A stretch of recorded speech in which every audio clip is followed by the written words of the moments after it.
ونؤمن به ونتوكل عليه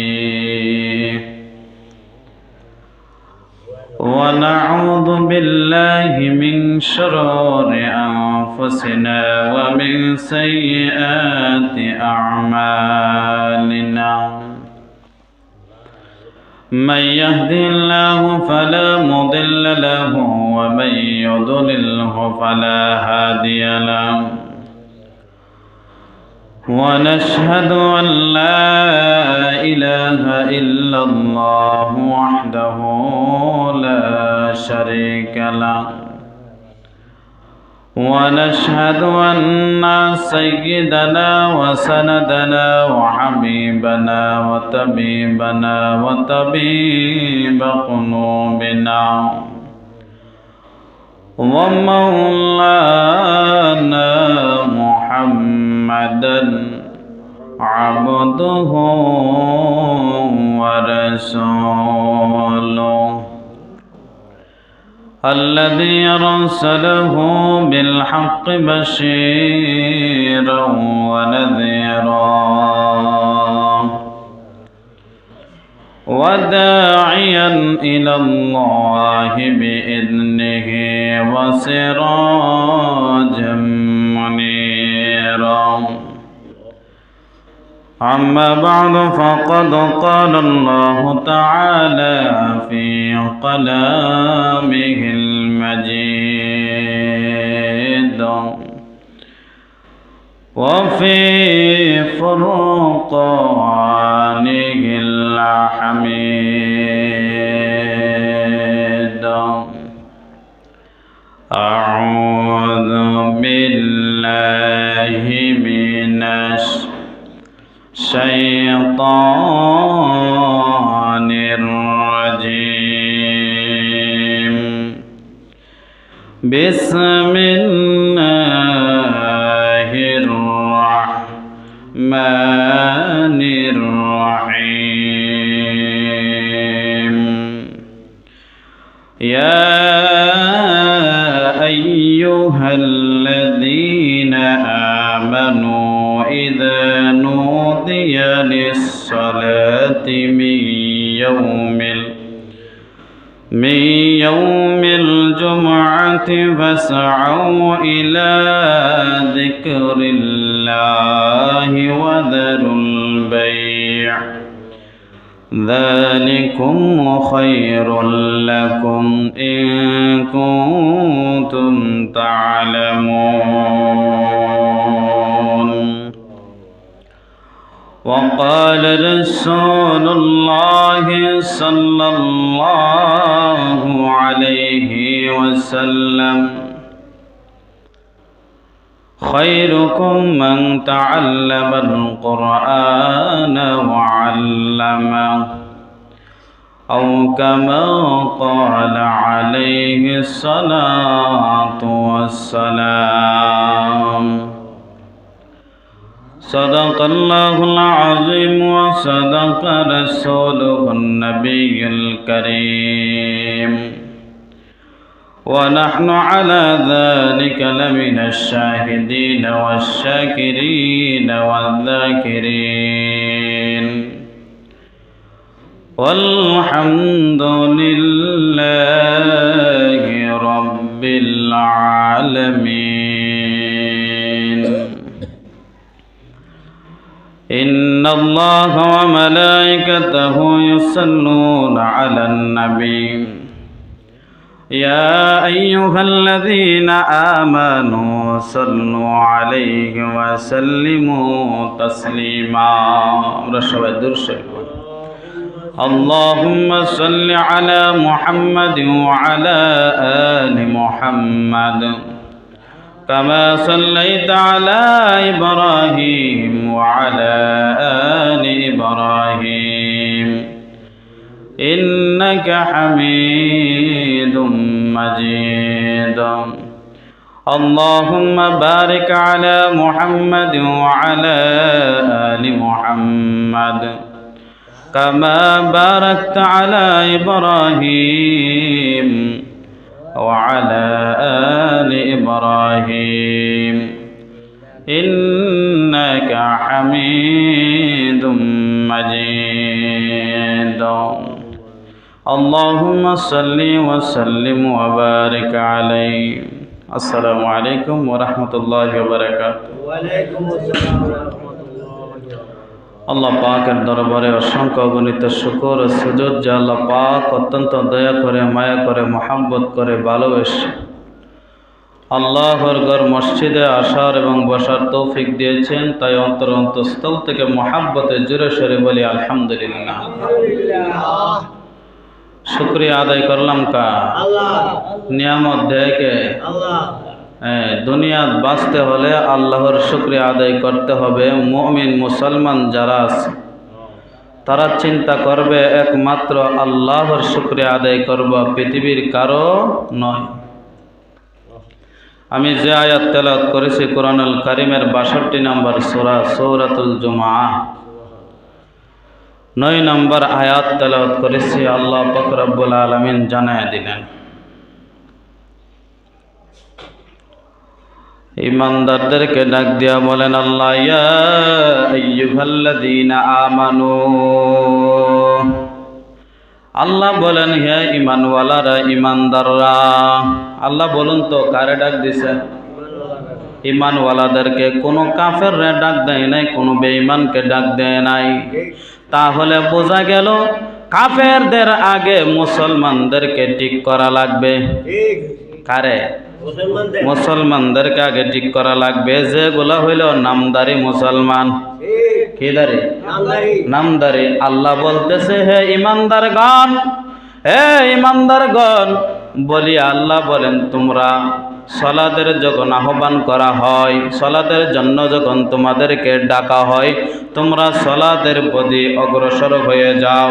সালাতের প্রতি অগ্রসর হয়ে যাও, এগিয়ে যাও, সালাত তোমরা আদায় করে নাও। বলুন তো কাদেরকে বলতেছে? সবাই বলেন কাদেরকে? ইমানদারকে ইমানদারদেরকে বলার উদ্দেশ্য হলো ইমানদাররা শুধু ইমান আনছে, তারপরে অনেকে আছে গাফলতি কইরা সালাত পড়ে না। আল্লাহ কিন্তু ভালো করেই জানে ওই মুসলমান যদি ইমান আনছে, নামাজের প্রতি গাফলতি থাকবে, নামাজের প্রতি অলসতা থাকবে, তার জন্য আল্লাহ ইমানদারদেরকে ডাক দিয়া বলতেছে তোমাদের 1 নম্বর কাজ শেষ, ইমান আনছো। 2 নম্বর কাজ হলো ইয়া আইয়ুহাল্লাযীনা আমানু ইযা নুদিয়া লিস-সালাতি, যখন সালাতের জন্য তোমাদেরকে আহ্বান করা হবে, তোমরা সালাতের প্রতি অগ্রসর হইবা, এগিয়ে যাইবা, তোমরা সালাতের প্রতি হাঁটাহাঁটি করে মসজিদে চলে যাইবা। ইলাস সালাতি মিন ইয়াউমিল জুমআতি, তোমরা একত্রিত হইয়া সালাত আদায় করবা। জুমআ শব্দের অর্থ হলো একত্রিত হওয়া অথবা জমাট হওয়া অথবা এক জায়গায় তুপ দেওয়া, অথবা ওইটার নাম হলো জুমআ। জুমআ অর্থ হলো প্রত্যেকটা মহল্লায় মহল্লায় না হইয়া 3-4টা মহল্লায় যদি একটা জুমার মসজিদ হইতো, তাহলে আল্লাহ বলে ওইটার ভিতরে ফজিলত আরো বেশি ছিল। কি ছিল? আমাদের এলাকায় বিভিন্ন জায়গাতে এখন ফজিলত কমাই লাইছে। ফজিলত কি? প্রত্যেকটা মহল্লায় মহল্লায় নয়, মহল্লা মহল্লা 4-5টা মসজিদে জুমার নামাজ পড়ে, আছে না নাই? তাহলে বোঝা গেল হযরত ওসমান গনি রাদিয়াল্লাহু তাআলা আনহুর যুগে ওই জায়গার ভিতরে 32টা মহল্লা অথবা 35টা মহল্লার মধ্যে শুধু একটা মসজিদ ছিল। কয়টা? একটা মসজিদ ছিল। আজান হয়তো 12:30টায়, মসজিদে 1টার আগে আইসা পৌঁছে যাইত। পৌঁছার পরে তাদেরকে বলতো 2 নম্বর আজান দাও। 2 নম্বর আজান দেওয়ার পরে খুতবা শুরু হইত। খুতবা শুরু হওয়ার পরে নামাজ শুরু হইত। হযরত ওসমান গনি রাদিয়াল্লাহু তাআলা আনহুর যুগ থেকে শুরু হইয়া ওই যুগ থেকে এখন পর্যন্ত ওই পতাকা চালু আছে। সুবহানাল্লাহ। আল্লাহ জানায়া দিলেন মাসাউ ইলা যিকরিল্লাহ, তোমাদেরকে যখন সালাতের জন্য ডাকা হবে তখন তোমরা আল্লাহর স্মরণের দিকে ধ্বনিত হয়ে যাও, তোমরা দাবিত হয়ে যাও, আল্লাহকে স্মরণ করো। ইলা যিকরিল্লাহ, আল্লাহর জিকিরের পথে তোমরা রওনা হয়ে যাও। কার জিকির? নামাজ কার জিকির? একমাত্র আল্লাহর। তারপরে আল্লাহ জানিয়ে দিলেন আর বেচা কিনা তোমরা বর্জন করো। কি বর্জন করতে হবে? বেচা কিনা বর্জন করতে হবে। ওই সময় গোসল যা কিছু আছে কাজ কাম সব কিছু সেরে আল্লাহ বলেন আজান দিয়েছে, তোমরা আজানের পরে যত কাজ করবা গুনাহের কাজ হবে। কারণ হলো মসজিদে আসা আল্লাহর ডাকে সাড়া দেওয়া প্রত্যেকটা মুমিন মুসলমানের জন্য ওয়াজিব। কি জি? ওয়াজিব হয়ে যায়। তোমরা বেচা কিনা বন্ধ করে দাও, এটা তোমাদের জন্য সর্বোত্তম। যদি তোমরা জানতে চাও তাহলে বড় বড় আলেমদের থেকে জেনে নাও। আল্লাহ বলেন ইলা যিকরিল্লাহি ওয়া আনিস সালাহ, ইলা যিকরিল্লাহি ওয়া দারুল বাই, যালিকুম খায়রুল লাকুম ইন কুনতুম তা'লামুন। আমি আল্লাহ তোমাদেরকে ওই বেচা কিনাটা আমি আল্লাহ হাজার কি হাজার গুণ বাড়ায়া দিবা। কিসের জন্য? সালাত আদায় করলে। আল্লাহর জিকির যদি আমরা আদায় করি, আল্লাহর সালাত যদি আমরা আদায় করি, তাহলে আল্লাহ বলেন তোমাদের বেচা কিনার ভিতরে আমি আল্লাহ বরকত দিয়ে দিব। সুবহানাল্লাহ। দেওয়ার মালিক কে? আল্লাহ। তাহলে ভালো করে শুনবেন, যারা পাঁচ ওয়াক্ত নামাজ মসজিদে আইসা পড়ে তারা হলো মুসলমান। তারা কি? সবাই কথা কয় কি? মুসলমান। যারা নামাজ পড়ে কিন্তু বাড়িতে পড়ে তারা হলো মুনাফিক মার্কা মুসলমান। কি মুসলমান? মুনাফিক। হাদিসের মধ্যে আছে কি মার্কা? মুনাফিক। নামাজ পড়ে কিন্তু বাড়িতে পড়ে। আর যারা পাঁচ ওয়াক্ত নামাজ জামাতে পড়ে তারা হলো কি? মুসলমান। তারা কি? মুসলমান। মুসলমানের যত কোয়ালিটি আছে তাদের মধ্যে আছে, মানে তারা সবথেকে ভালো। তারা সবথেকে কি? ভালো। আর যারা নামাজ পড়ে কিন্তু বাড়িতে পড়ে, আল্লাহ রাসূল বলে তারা হলো মুনাফিক মার্কা মুসলমান। আর যারা নামাজ একবারেই পড়ে না, আছে না এরকম? এরকম কাটটা দিলে আছে না? মুসলমান একবার নামাজের ধারে কাছেও নাই, তারা হলো মুনাফিক মার্কা মুসলমান নয়, তারা হলো কুফরি মার্কা মুসলমান। কি মার্কা? কুফরি মার্কা মুসলমান। কুফরি মার্কা কি? তারা আর কাফেরদের মধ্যে আর কোনো পার্থক্য হতে পারে না। হাদিসের মধ্যে আছে বাইনাল আবদি ওয়া বাইনাল কুফরি মান তারকুস সালাহ, যারা সালাত পড়লো না তাদের মধ্যে আর কাফেরদের মধ্যে শুধু সালাতে পার্থক্য, আর যা কিছু আছে সব কিছুই তাদের মতো। শুধু কি পার্থক্য? সালাত। মুসলমান সালাত পড়ে, কাফেরে পড়ে না। তাইলে এটাই শুধু পার্থক্য। মুসলমান আজান দিলে মসজিদে আসে, কিন্তু হিন্দুরা মসজিদে আজান দিলে আসে না, কাফেরও আসে না। মুসলমান মসজিদে আজান দিলে নামাজের জন্য রওনা হয়ে যায়। আল্লাহ রাসূল সাল্লাল্লাহু আলাইহি ওয়াসাল্লাম বলেন, জামাতের ফজিলত যদি কোনো মানুষ জানে তারপরে আদায় করে না, তাহলে বোঝা গেল তার থেকে মুনাফিক আর দুনিয়াতে একটাও নাই। কারণ হলো জামাতে নামাজ পড়া, পাঁচ ওয়াক্ত জামাতে নামাজ পড়া রাসূলুল্লাহ সাল্লাল্লাহু আলাইহি ওয়াসাল্লাম জানায়া দিলেন, সারা রাত্র নফল ইবাদত করলে যে সওয়াব, পাঁচ ওয়াক্ত নামাজ জামাতে পড়লে এর থেকে আরো বেশি সওয়াব। এর চেয়ে কি? এর থেকে আরো বেশি সওয়াব। শুধু তাই নয়, দুই ওয়াক্ত নামাজ যদি জামাতের সাথে পড়ে, কয় ওয়াক্ত? দুই ওয়াক্ত। এক ওয়াক্ত হলো এশারের, আর এক ওয়াক্ত হলো ফজরের। এই দুই ওয়াক্ত নামাজ যদি কোনো বান্দা জামাতের সাথে যদি আদায় করতে পারে, আল্লাহ রাসূল বলছেন সারা রাত্র একাধারে দাঁড়ায়া যদি সালাত পড়ে যেই পরিমাণ সওয়াব, ওই জামাতে দুই ওয়াক্ত নামাজ পড়া এই পরিমাণ সওয়াব। সুবহানাল্লাহ। জামাতে সওয়াব আছে না নাই? আল্লাহ রাসূল সাল্লাল্লাহু আলাইহি ওয়াসাল্লাম জানায়া দিলেন তিন ব্যক্তি। কয় ব্যক্তি? তিনজন ব্যক্তি যদি জামাতে নামাজ পড়ে তারপরে নামাজ আদায় হয়ে যাবে। কি আদায় হবে? নামাজ আদায় হয়ে যাবে। জমিনের মধ্যে কাজ করতেছেন, তিনজন ব্যক্তিকে ডাক দিয়াই না বলেন, ভাই নামাজ পড়বো আমরা। কি পড়বো? নামাজ পড়বো আমরা, আসেন। যদি হাঁটু পর্যন্ত, হাঁটুর নিচ পর্যন্ত কাপড় থাকে, আর নাভির উপর পর্যন্ত যদি কাপড় থাকে, তাহলে টুপি যদি মাথার মধ্যে থাকে, গেঞ্জিও যদি থাকে, ফেক কাদা যদি আপনার শরীরেও থাকে, ওই অবস্থা জামাত পড়লেও রাসূল বললেন নামাজ মসজিদে আইসা যে পরিমাণ সওয়াব পাইতেন ওই পরিমাণ জমিনের মধ্যেই পাওয়া যায়। এই পরিমাণ কি? জমিনের মধ্যে যদি জামাতে 3 জনে সালাত আদায় করেন এই পরিমাণ সওয়াব পাওয়া যায়।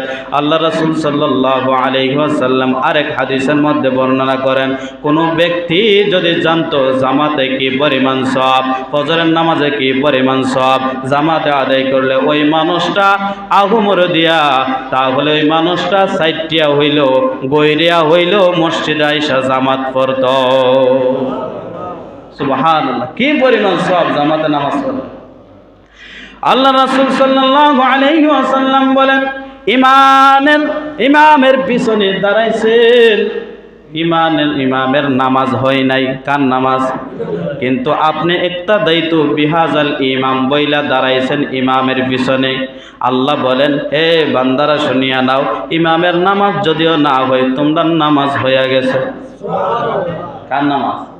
আমরার নামাজ হয়ে গেছে। যদি ইমামের নামাজ না হয়, তাহলে যদি কমিটির মানুষে জানে, তাহলে যদিও তারপরে শুধরানো না হয়, সকল দায়ভার হবে কমিটির। কার হবে? কমিটির হবে। কারণ হলো জানার পরে ওইটা নামাজটাকে শুধরানো হয় নাই, জানার পরে ওই ইমামকে কোনো কিছু বলে নাই, তাহলে বোঝা গেল ওই দায়ভারটা নিতে হবে মসজিদ যারা পরিচালনা করে। আল্লাহ রাসূল সাল্লাল্লাহু আলাইহি ওয়াসাল্লাম জানায়া দিলেন, নামাজ কি পরিমাণ মুনাফিকদের জন্য 2টা নামাজ কঠিন। কয়টা? সবচেয়ে ভারী নামাজ হলো 2টা। কয়টা? এক হলো ফজরের নামাজ, আরেক হলো এশারের নামাজ। দেখবেন যারা মুনাফিক এরা দোকানে বইয়া থাকে, বুঝে না কথা? যারা কি মুনাফিক যারা, তারা দোকানে বসে থাকে, আর ফজরের সময় দেখবেন বেশিরভাগ মানুষ কম্বল মুড়ি দিয়া ঘুমাইয়া থাকে কিনা? আল্লাহ রাসূল বললেন, মুনাফিকদের জন্য 2 ওয়াক্ত নামাজ বড় কঠিন, বড় ভারী। একটা হলো ফজরের, আর একটা হলো এশারের। মুনাফিক চিনতে চান, তার দিকে তাকায়ান যে মসজিদে আসে নাই ফজর এবং এশারে, এর থেকে কাটি মুনাফিক আর দুনিয়াতে হতে পারে না। কি আল্লাহর হুকুম মানে না। দেখবেন আসর আর মাগরিব পড়েন না কিছু লোক আছে, কি করেন না? আসর আর মাগরিব দুনিয়ার যা কিছু আছে সব মিস হইব, কিন্তু আসর আর মাগরিব মিস হইতো না, কিন্তু এশারের আগে গরজ আজ্ঞা। এরকম নাই? হ্যাঁ, আল্লাহ রাসূল সাল্লাল্লাহু আলাইহি ওয়াসাল্লাম বলেন, তাদের মধ্য থেকে চিনবা 2 নম্বর হলো অনেকে দেখবেন নামাজ পড়ে, কিন্তু দুনিয়ার যা কিছু আছে সব কিছু জানার চেষ্টা করে, কিন্তু নামাজ কি দিয়া পড়তে ওইটা জানার কোনো চেষ্টা করে না। নাই মনে? হ্যাঁ, কিভাবে 1000 টাকা 1 মাস পরে 1500 টাকা হয়, ওইটা কিন্তু ভালো করে বোঝে না কথা? 1000 টাকা 1 মাস পরে 1500 কিভাবে করা যায় এটা কিন্তু ভালো বোঝে। কোন জমিনে কোন সার দিলে ভালো হবে ওইটা ভালো করে বুঝে, কোন জমিনে কোন ওষুধটা ভালো দিলে ধান ফসল ভালো হবে এটা কিন্তু ভালো করেই জানে। কিন্তু একদিন ইমাম সাহেবরে আইসা জিজ্ঞাসা করছে না, হুজুর 42 বছর ধরে ওযু করতেছি, 42 বছর ধরে নামাজ পড়তেছি, কিন্তু আমার ওযুটা হয়নি, কিন্তু নামাজের ভিতরে বাহিরে 13টা ফরজ ছিল। একদিনও জিজ্ঞাসা করেন নাই, হুজুর এই 13টা ফরজ আমার ঠিক আছে না? আমি কই, কারণ হলো 1 নম্বর কারণ হলো আমাদের আখিরাতের কোনো চিন্তা নাই, দুনিয়ার যত চিন্তা।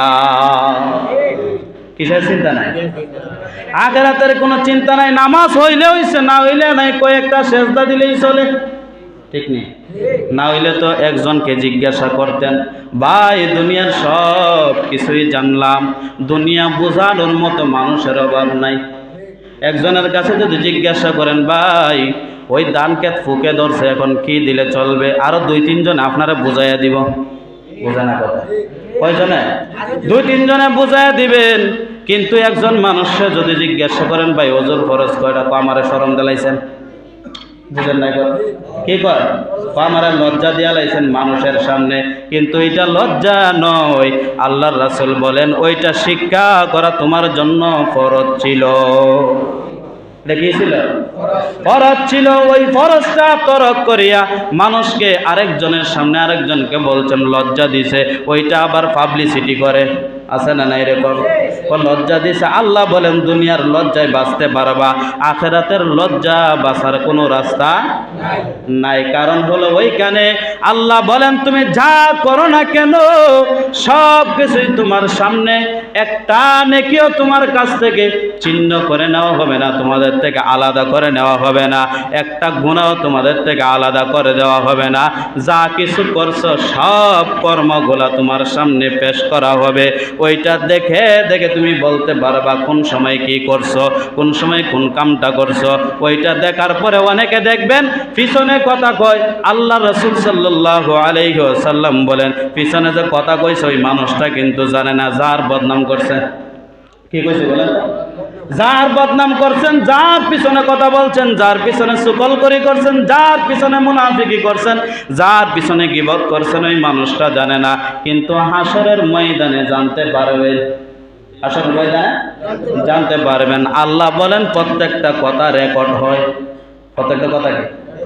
প্রত্যেকটা কথা এই যে মোবাইলে দেখতেছেন রেকর্ড হচ্ছে, আল্লাহ বলেন এর থেকে আরো ভালো রেকর্ড হইব। এটা হয়তো কোনো সমস্যা আছে, কিন্তু আল্লাহর রেকর্ডও কোনো সমস্যা নাই। আমরা মনে করতেছি মনে আল্লাহ মনে হয় রেকর্ড করে না।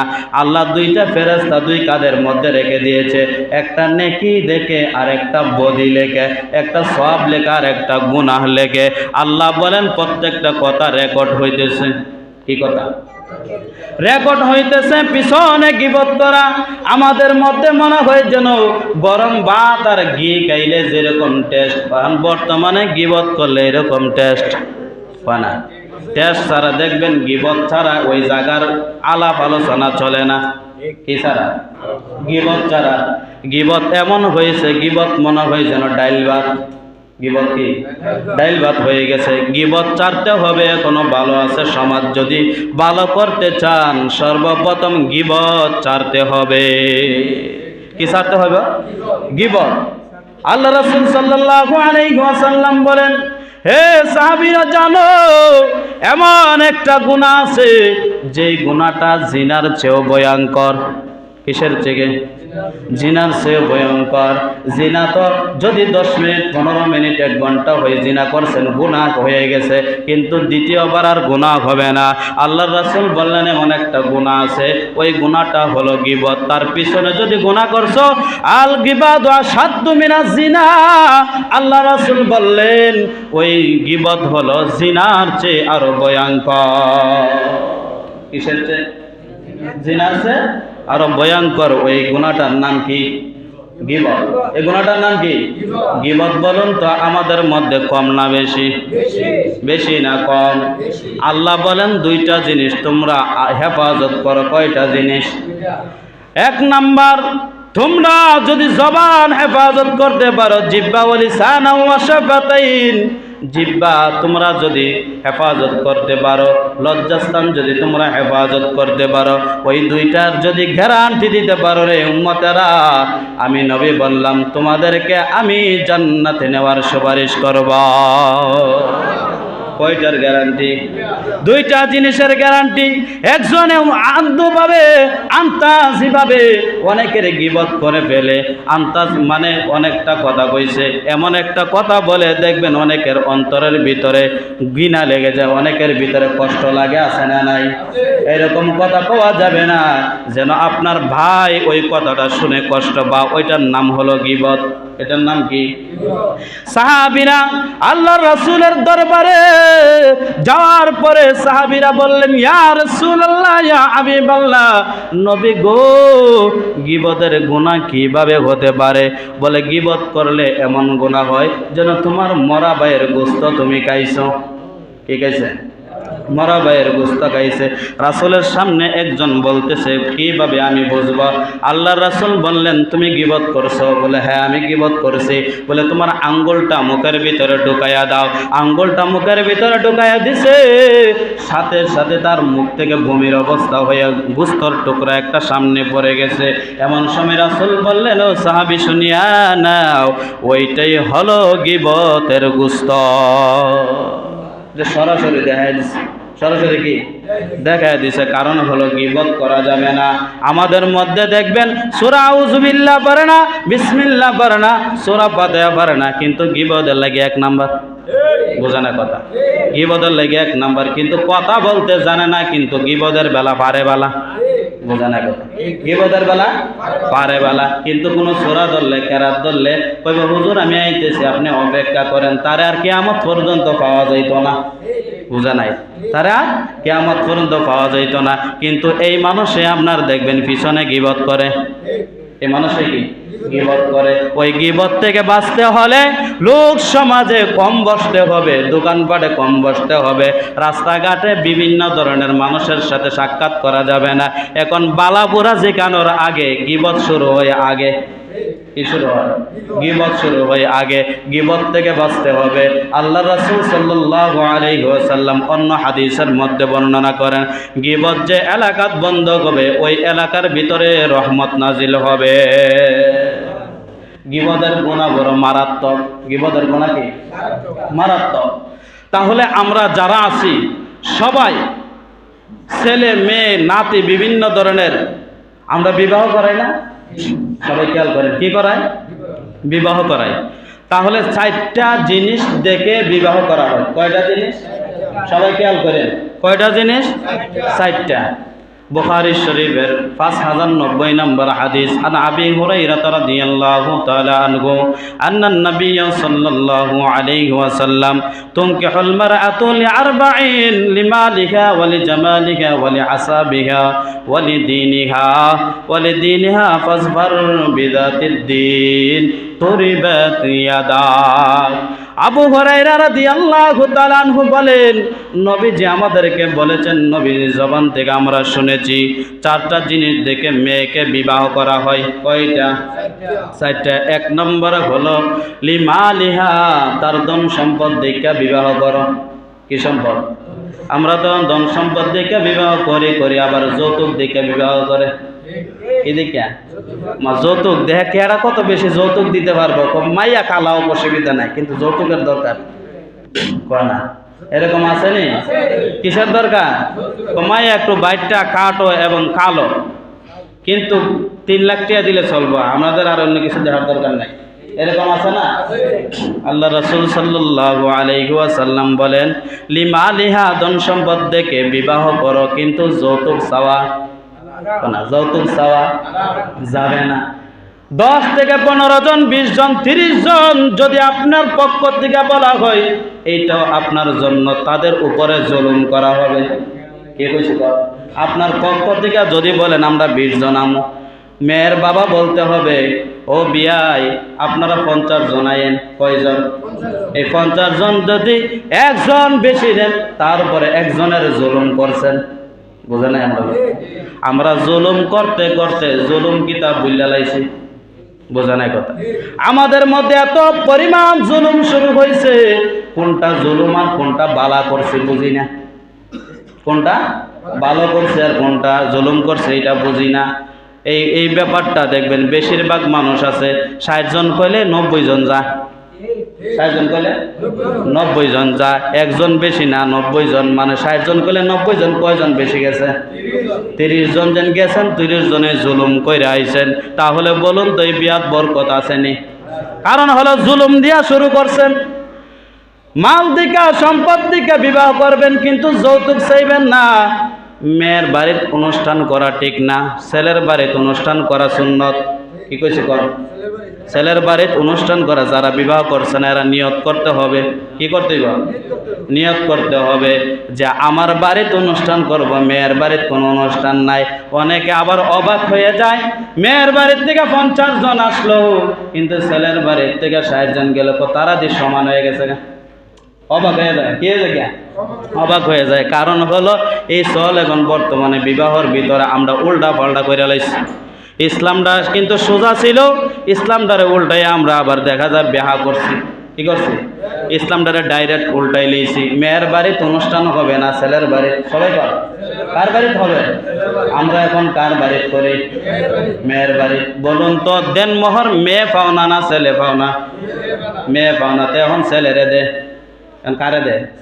ছেলেরে দে। কারণ হলো যৌতুকটা কারে দে? আর মেয়েরে যদি দিতে হয় সব কিছু আপনার বাকি, ছেলেরে যা দে সব নগদ। বোঝা নাই কথা। ছেলে মেয়েরা কি দেয়? মেয়েরা বাকি 5 লক্ষ টাকা কাবিন, কয় লক্ষ? এটাকে দেনমোহর হয়েছে না ডাহাতি হয়েছে? কয় কি ডাকাতি? এটা বাকি দিয়া ফালাইয়া তো মরার পরে দিমনে। কিসের পরে? মরার পরে। আর যৌতুকটা কিন্তু নগদ। না, যৌতুকটা কি নগদ। রাসূলুল্লাহ সাল্লাল্লাহু আলাইহি ওয়াসাল্লাম বললেন, হে আমার উম্মতের দল, তোমরা মেয়েকে মহারানা দিয়ে বিবাহ করো, কিন্তু মেয়ের পক্ষ থেকে কোনো কিছু চাইতে পারবা না। আমরা এখন মেয়েরা ছেলেরা চাই, কিন্তু মেয়ে পক্ষরা চাইতে পারে না। কারণ হলো মেয়ের বাবারা এখন অসহায়। মেয়ের বাবারা কি অসহায়, কোনো কিছু বলতে পারে না। 10 জন মানুষের লেগে বিয়া ভাঙবো, এটা আমি মানতে পারি না। দরকার বিয়াই 10 জন না, আরো 20 জন নিয়ে আইয়েন, তারপরে বিয়া হোক। তারপরে কি বিয়া হোক। 1 লাখ টাকা দিতে আসলাম, 1 লাখ টাকা চাইছেন, আরো আধা ভরি স্বর্ণ চাইছেন। অসুবিধা নাই, আপনার কথায় আমরা রাজি। কারণ আমি এখন বেশাবাদ, এখন কি এখন বেশাবের মধ্যে আছি। ওই অবস্থায় দেখা যায় মানুষ জুলুম করে, আছে না নাই? জুলুম করে। আল্লাহ রাসূল সাল্লাল্লাহু আলাইহি ওয়াসাল্লাম বললেন, ওই জিনিসটা জুলুম। যে যেটা পারে না ওইটা তার উপরে চাপাইয়া দেওয়া হয়। যে যেটা আমি লইতে পারি 20 মন, আমারে দেয়া লাইছে 30 মন, এইটার নাম কি? জুলুম। এখন আমি বলতে চাই, অনেকে আছে জুলুম কইরেও দেখবেন দাঁত বাইর করে আসে, আছে না নাই? তাদের লজ্জা নাই, তাদের কি নাই? তাদের হাসি দেওয়া তুই দুষ্কর। কারণ হলো এই জুলুম করে হাসি দেওয়ার কারণ নয়, তারা তো কান্না করার দরকার ছিল। হাসি দেয় কিভাবে? জুলুম করে মানুষের উপরে। 2 নাম্বার লিমা লিখা, 1 নাম্বার ওয়ালি হাসাবিহা, তাদের বংশগত মর্যাদা দেইকা বিয়া করিও। কি গত? অনেকে আছে বংশের কোনো মান নাই, মর্যাদা নাই, সম্মান নাই, এরকম আছে না নাই? আল্লাহ রাসূল সাল্লাল্লাহু আলাইহি ওয়াসাল্লাম দেখে বংশ দেখে বিবাহ করিও। বংশ মর্যাদা ভালো হতে হবে। বংশ মর্যাদা যদি ভালো হয় তুমি সম্মান পাইবা। কি পাওয়া যাবে?